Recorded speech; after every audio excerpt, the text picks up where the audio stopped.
Sir आज birthday है मेरा। ठीक है बेटा, ठीक है, तो आज अगर आपका बर्थडे है तो आप तबला बन जाए। Yes, upside down, 10 happy birthday to you.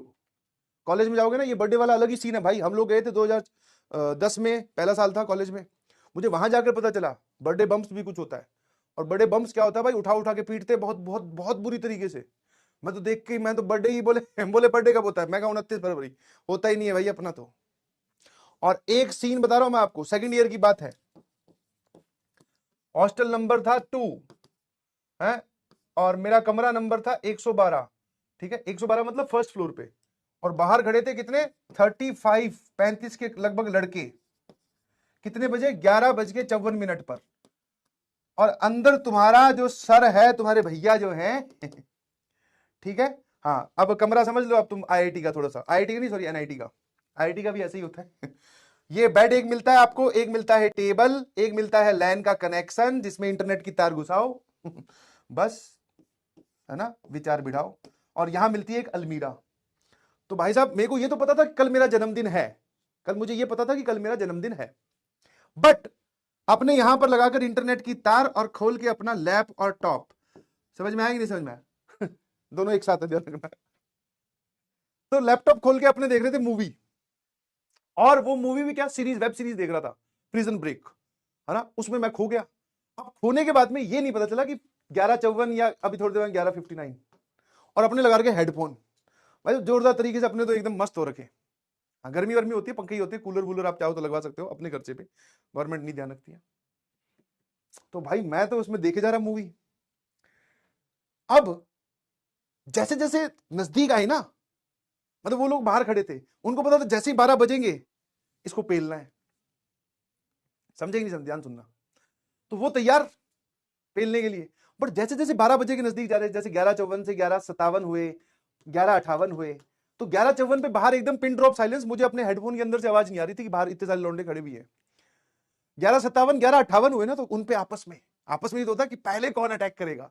तो उनकी हलचल स्टार्ट हुई, बातें स्टार्ट हुई। मैं यार लग रहा है कुछ लफड़ा है। उनकी आपस में तो बात स्टार्ट हुई, कौन अटैक करेगा, कैसे प्लानिंग कर रहे होंगे आरामखोर। तो 11:58 में मुझे लगा कि कुछ गड़बड़ है। मैंटॉस, एकदम भैया लाइट जल गई अपनी तो दिमाग की। मैं कहा बेटा कहां प्रिजन ब्रेक के चक्कर में पड़ा हुआ है, आज तेरा रूम ब्रेक होगा और उसके बाद में पता नहीं क्या क्या ब्रेक होगा। अब सोचो, अब इसके बाद में क्लाइमैक्स सोचो अब कितना खतरनाक रहा होगा, है ना। भाई साहब 11:59 पे, अब कमरे का थोड़ा स्ट्रक्चर, जैसा कि आपने मुझसे कहानियां सुनी है, ये मेन एंट्री होती है कमरे के अंदर, छोटा सा कमरा होता है। इधर से 2 रूम्स में अटैच्ड बालकनी होती है? एक सिंगल मतलब कॉमन बालकनी थी इस रूम में भी। ठीक है, इस रूम का जो लड़का था वो भी यहीं खड़ा था। ठीक है, वो भी यहीं खड़ा था। अपना रूम बाहर से लॉक करके वो भी यहीं था, ताकि मैं इसके रूम में ना भाग जाऊं। ठीक है ना। अब मैं था यहां पर बालकनी, और इस बालकनी मतलब ये थी कॉरिडोर। कॉरिडोर में वो 35 लांडे घूमते हुए मुझे दिखाई दे रहे थे। मैं क्या किया, यहां से उठा, अंदर अपने वाले कमरे के पहले लगाई चिटकनी, पहले यहां गया, बालकनी में आया। बालकनी में आते भैया हल्ला मच गया। बट हाँ, एक गैप होता है काफी सारा। ये गैप था कम से कम 8 10 12 फीट का, जिसके नीचे कुछ नहीं था, सीधी जमीन थी भैया। तो वो मुझे दिख तो गए, मैंने कहा आज प्रोग्राम टाइट है और आज अपनी पिटाई होनी है। बट वही है ना, आप थोड़ा सा कॉमन सेंस का इस्तेमाल करो, अपनी सेंसेस में जाओ तो आप एक रास्ता ढूंढ ही लेते हैं। इसकी और मेरी बालकनी का गेट हमेशा खुला ही रहता था, बस वो जो मच्छर ना आने वाला जाली वाला गेट हो वो बंद करके रखते थे। मैं इधर से मैंने ये गेट खोला। अब ये वाला लड़का था, इसको दिख गया कि ये मेरे रूम में जा रहा है। ये भागा इधर से गेट खोलने, अपना ताला खोलने कि इसको यहीं से दबोच लेंगे। ये इधर से भागा, मैं इधर से भागा। मैं पहले इसकी चिटुकनी के पास पहुंच गया, मैंने अंदर जाके ये बंद कर दी। ना अब इधर से भी एंट्री बंद, इधर से भी एंट्री बंद। और यहां मैं घूम रहा हूं, इधर 35 लौंडे घूम रहे हैं। अब वो कह रहे हैं भाई साहब आराम से शराफत से बाहर आ जा। मैंने कहा भाई ये कहीं होता थोड़ी है, पिटने के लिए कौन बाहर आता है खुद। मैं कहा मैं नहीं आऊंगा। अब मैं काफी देर तक ये भी खड़े रहे, कुछ लोग लात वात भी मारी। मैं कहा लात वात मारोगे कल को वार्डन आ जाएगा हॉस्टल में और फिर फाइन लगेगा। मैं कहा काम करो तरीके से। बोले ठीक है भाई। काफी देर होगी, 11 का 11:15 हो गए, 11:20 हो गए। सब इंतजार कर रहे हैं। अब मैंने खेला जो हमारे पास में, बर्थडे बॉय के पास क्या कार्ड होता है, एक ही होता है। मैं कहा भाई ज्यादा अगर बकवास करोगे पार्टी वार्टी नहीं मिलेगी। ठीक है। और वो मूवमेंट आपने क्रॉस किया पिटने वाला, वही शुरू वाला मूवमेंट होता है। उसके बाद में वो भी बेचारे कुछ केक वेक लेके आए थे, दोस्त तो दिल से हैं। वो बोला ये केक भी पिघल रहा है भाई, गर्मी में जुलाई में बर्थडे आता है, ये पिघल रहा है, बोले इसको कटवा लेते हैं।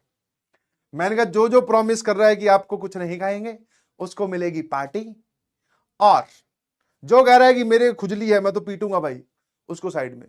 तो सब लोगों ने 35 लौंडों ने और एक मैं मिलाकर 36 ने, सबने एक मतलब सहमति दी कि भाई साहब कुछ नहीं खाएंगे, आजा तू बाहर आजा। और हॉस्टल के बाहर यहां पर रात को चलती थी परांठा मार्केट, परांठा, ठीक है, परांठे मिलते हैं, मैगी मिलती है, पास्ता मिलता है, मतलब जो भी आइटम्स होती है वो वाली। तो अपना 11:20-25 पे काटा गया केक, ठीक है। 11:30 पर अपने ने मुंह धोया, बिकॉज केक ऐसी ऐसी जगह पहुंचा दिया था मैं बता भी नहीं सकता, है ना, उनकी वो खुन्नस थी ना भाई, पीटा नहीं। और 11:40 पे हम पहुंच गए परांठे खाने। मेरी जेब में रुपए थे 1100 या पता नहीं 1200 या 800 ही रुपए होंगे, और लौंडे थे भैया 35।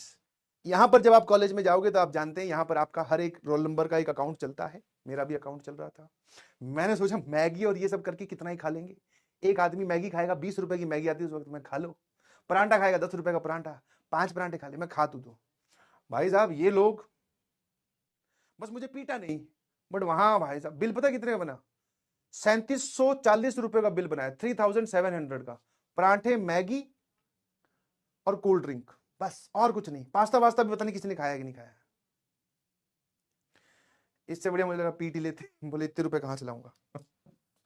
और फिर वो उधारी उतारने में मेरा कम से कम मुझे 4 महीने लगे होंगे, हाँ है ना, वो उधारी उतारने में कम से कम मुझे 4 महीने लगे। और उधारी कैसे उतरती है तुम जानती ही हो। हेलो पापा, हाँ, वो पापा एक बुक लेनी पड़ेगी। बेटा कौन सी? पापा एक वो प्रोफेसर ने एक नया कोर्स अनाउंस किया है, वो बोल रहे हैं कि इसी से पेपर आएगा और यही हमारे लिए ज़्यादा बेनिफिशियल है, ये बुक लेनी पड़ेगी पापा, इंस्ट्रूमेंटल डिज़ाइंस की या फिर मशीन एंड मोटर्स की। कितने कितने रुपए की है? मैं अब मन में सोच रहा हूँ 800 रुपए की बोलूँ तो सस्ती नहीं, 2000 रुपये। मैंने पापा 2000 रुपए की बुक है। बोले 2000 रुपए की बुक? मैं इंजीनियरिंग की है ना, उसमें फॉर्मूले लिखे हुए हैं जिससे आप मोटर बना सकते हो।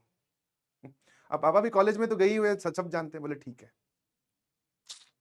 पैसे तुरंत क्रेडिटेड, 2000 रुपए क्रेडिटेड का मैसेज। उससे पहले कोई 11-12 रुपए पड़े होते तो 2011 रुपए 35 पैसे, है ना, उसके तुरंत बाद में आप 2000 रुपए निकाल लेते हो, फिर आपका अकाउंट फिर से 11 रुपए 35 पैसे पे आ जाता है, फिर आपको अपनी औकात दिखाई दे रही होती है। अबे जीपे वीपे उस तरफ नहीं होता था। हाँ चलिए।